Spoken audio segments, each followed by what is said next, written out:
So I started with Christianity because all these metaphors and things, and it helps you understand things and get things. What's up, guys? Welcome back to another episode, or should I say, another season of Regular Joes. We're back, yes, now on YouTube with probably a family friendly version, but we're gonna have a part two on Rumble. Now, let's say hello to PJ. How are you, brother? How you doing? You okay, man? Missed you, man. Missed you too. So, let's talk about something. What are you gonna get into? Dude, I would like to ask you, like for ages, I wanted to ask you about what you felt like when you were in a coma. Yeah. And like, yeah, because you said was you felt something, yeah.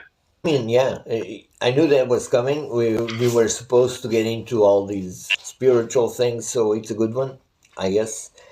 I didn't feel necessarily anything at the time, or I don't remember at least. I remember that the nurses and the staff, they were asking me, "Hey, you were there, so Yeah.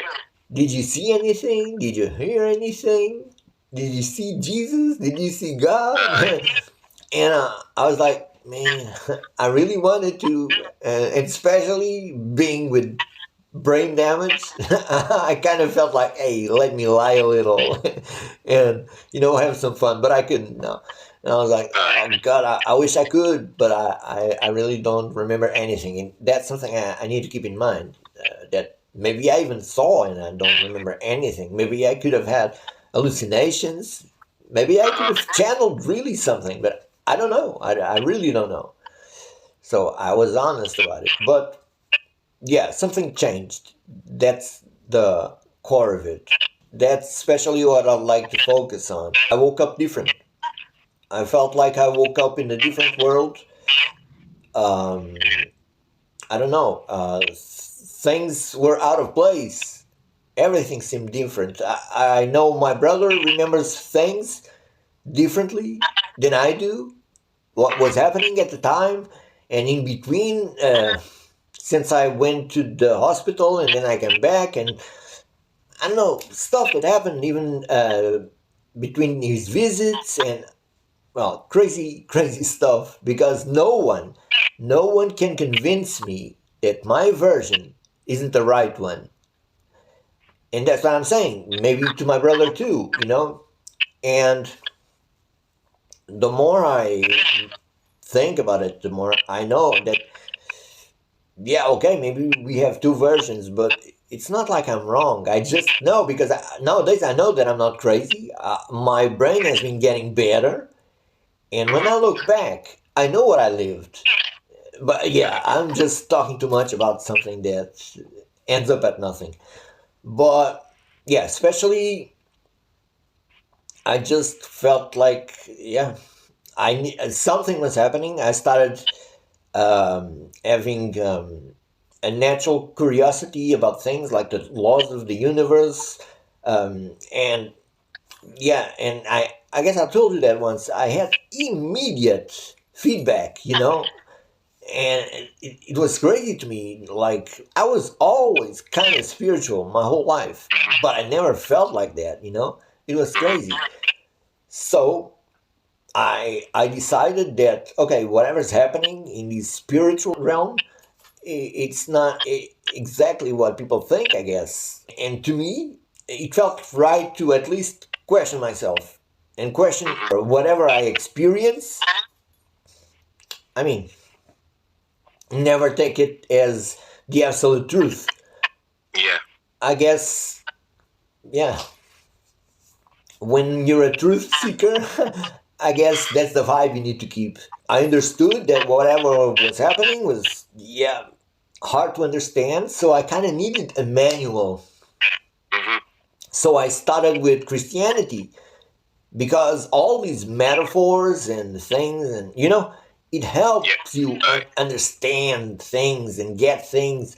But then I realized that, yeah, it wasn't in religion, because there are always these things in any religion, there are things that, oh no, not this, man. So I held on to that reference everyone has, I guess.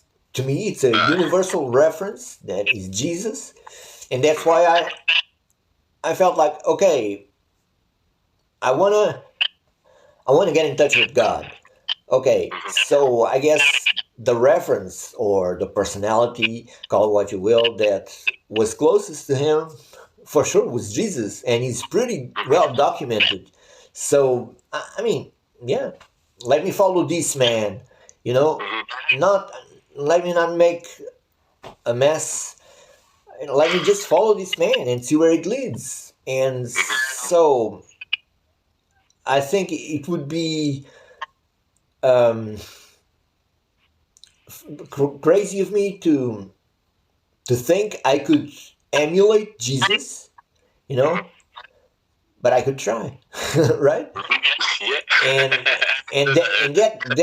And let me just add this to the conversation, because when I say you shouldn't follow religions and all that, it's not like religions don't have Jews, because they have, and I can talk to you about some experiences I had. I used to go with my buddy Antonio to a church in here, and I just go with him because at least it was a company that I had that was locked into something that spoke to me.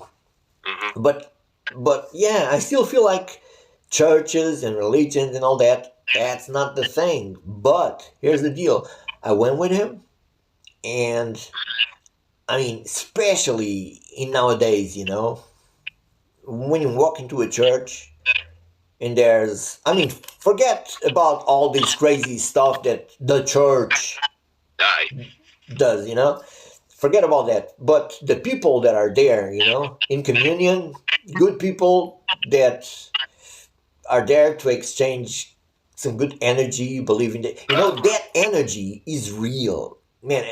And especially, like I was telling you, in the world of nowadays, I remember like that it comes that time that I mean, because I lost focus plenty of times, but then the priest goes or the pastor goes and says, okay, you can greet each other, and everyone shaking hands and giving hugs, people you don't know from anywhere.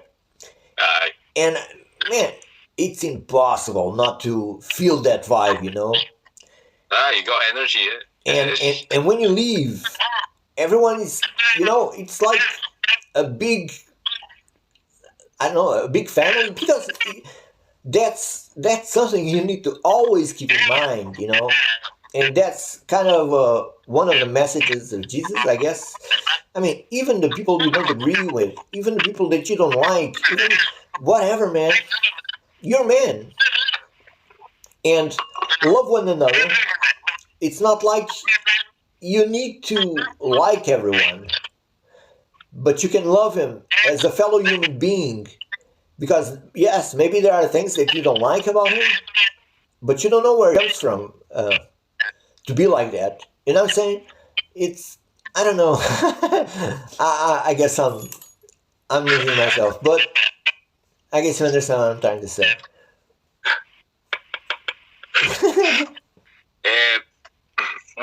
When did you feel that was that you said you always been spiritual? But yeah. When did you feel like the kind of the need of holding on to something? Well, the way you phrase it, I guess that was the click. Because when I said I always been spiritual, it was like something that was passed on to me, like here. And you were like, yeah, okay, being a good man and being, yeah, it kind of made sense, But after I came out of the coma, it was like, man, I need something. Especially, and even nowadays, looking back at how I was and all the changes that I was able to do in my life, I mean, it was only through God. And I mean, and please, when I say God, take it as you will, call it the universe, call it spiritual energy, call it whatever. But it led me the right way. And and just for that, that's one of the things that kind of annoys me, because there are people that look at you like you're a bit, because, oh, you believe in these things, and Santa Claus and all that. I mean, okay, let's assume that that's how you feel about it, whatever. Let's say I need to believe in some story. I mean, I almost died. I came back with brain damage. I believe nowadays I'm much, much better. Physically, I still have huge things, but I'd say my brain is mostly healed. And man, I needed something to give me strength to get back up, and not only that, to make changes in me. Man, uh, I don't really like of who I was, you know? And hey, maybe I'm a bit crazy nowadays, but it's not like I dislike myself like I used to. You know what I'm saying? I know. And, and I guess that's it. I guess that's what God does to you, mainly. But if you're willing to go deeper, when I say if you're willing, and I'm not talking about you, I'm talking about whoever. If you're willing to go deeper, I'm used to say something about metaphors, because nowadays, I mean, there are a lot of metaphors around, like when they talk about the lizard people and this and that, and the Matrix. And here's what I can tell you: when you understand the metaphors, it will be really, really easier for you to start understanding the truth.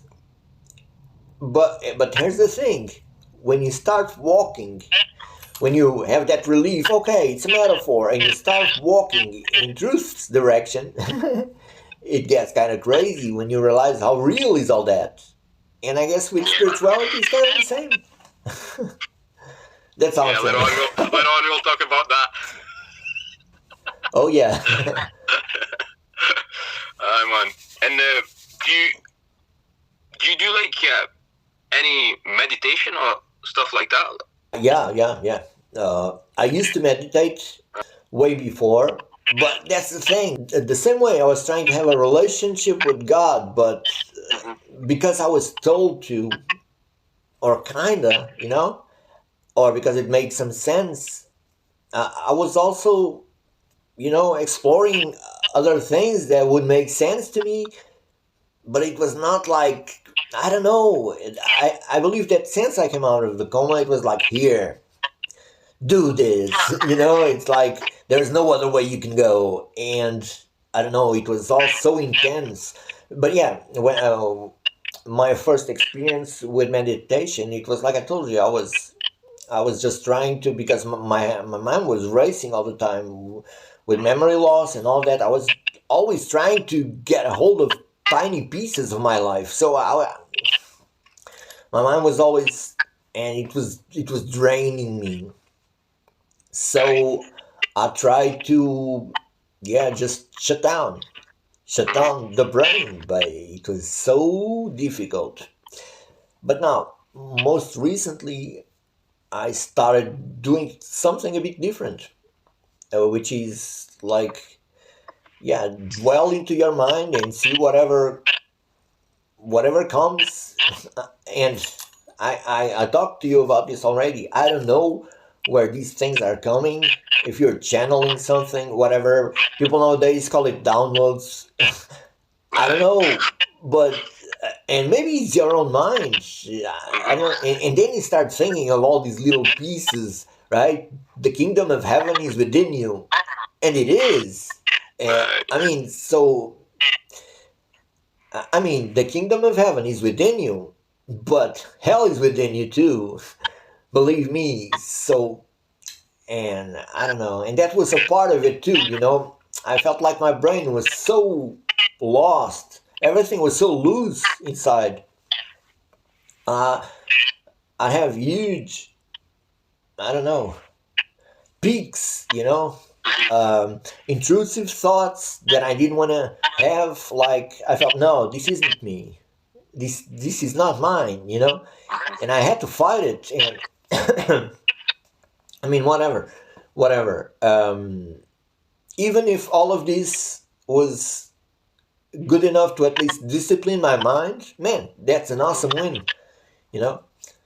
So that's the way I feel about it. But like I told you, if you at least understand the metaphors or these simple things, then it gets easier to move forward and understand other things that before were alien to you. Mm-hmm.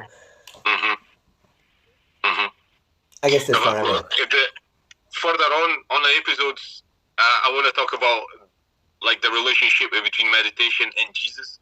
Oh yeah, So man. I just for a just for a teaser right now.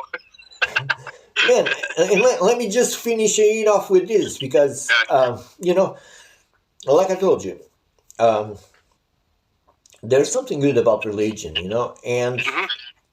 because nowadays people are so freaked out with these polarity things and all that. So, I mean, I want to take the chance that we're talking about this and say, man, I don't like religions necessarily, but I'm not against anyone who's looking for God. Hey, are you Muslim? Are you a Christian? Are you a Jew? I mean, I don't care. If you're looking for God, and especially if you're doing it for the right reasons, man, I can. Here's what I'm trying to tell you. I don't like religions, but I feel like the truth is spread around several religions so that you can have the full package in one and be complete. Because I mean, I follow Christ consciousness. I would consider myself a Christian because I follow Jesus Christ, but I follow no religion. However, it's hard to deny. I mean,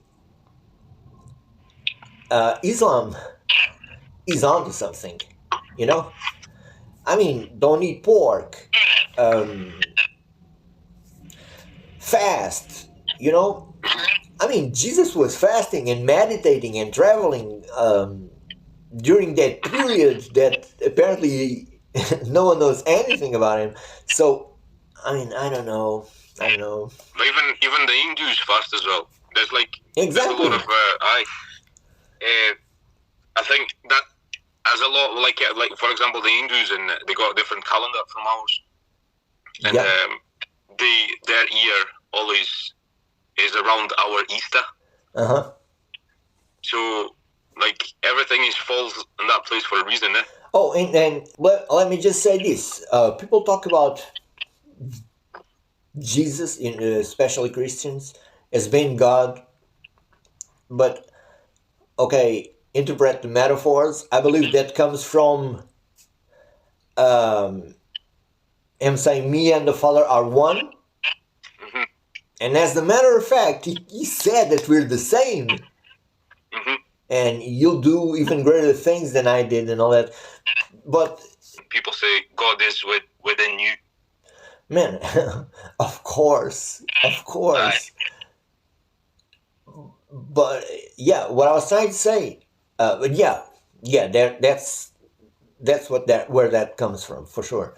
But what I'm trying to say is that all these people in all these religions, we're all trying to find God. So how could I be mad at anyone who doesn't follow the same path as me when my experience tells me you need to find your own path, Yeah, of course. And that's one of the things that kind of annoys me in religion, is that, at least to me, you can't be handed a truth. You want spiritual growth? Mm-hmm. You have to carve your own path, I guess. I mean, spiritual growth comes from experiencing things and maybe some pain, challenges, Yeah, totally. So that's where I stand, I guess. I totally think it. I agree with you. Do you think the universe has consciousness? Man, that's one of the things that fascinates me. Most definitely. I can't, I mean, and that's why all these things make sense to you. Like the universal law. That's where I started going crazy. Hey, what are these laws? Why aren't they real? What's happening? And I mean, there are 12 laws, you know, well, the law of attraction, cause and effect, and karmic law. Mhm. Uh, but that's the thing. And that's one of the reasons why I started questioning the simulation theory. And hey, I gotta tell you, I can't, if you're really questioning yourself, you can't put anything aside. So, I don't know. When you start hearing about ancient technology and trying to connect the dots, do we really know what spirituality is? I mean, have you heard of Donald Hoffman? Mhm. Yeah, that guy basically questions reality. We know like 1% or 0% of reality, and I would agree with him. Yeah, but that's the thing. That's the thing. It's like we're living in a multiverse, right? Because we are. The way I experience reality is It's most different likely from mine. different from the way you experience reality, Yeah, and it totally. goes from one to another to another to another. That's why polarity is so dangerous, because there's lots of people nowadays like having different, completely different perspectives of life and Totally. existence. Totally. And I don't deny none of it. I Mhm. just, yeah, I just go by my experience and try to learn along the way, I guess. Awesome. All right, guys, we're gonna do a little break. You can catch us on Rumble for part 2. Guys, see you on Rumble.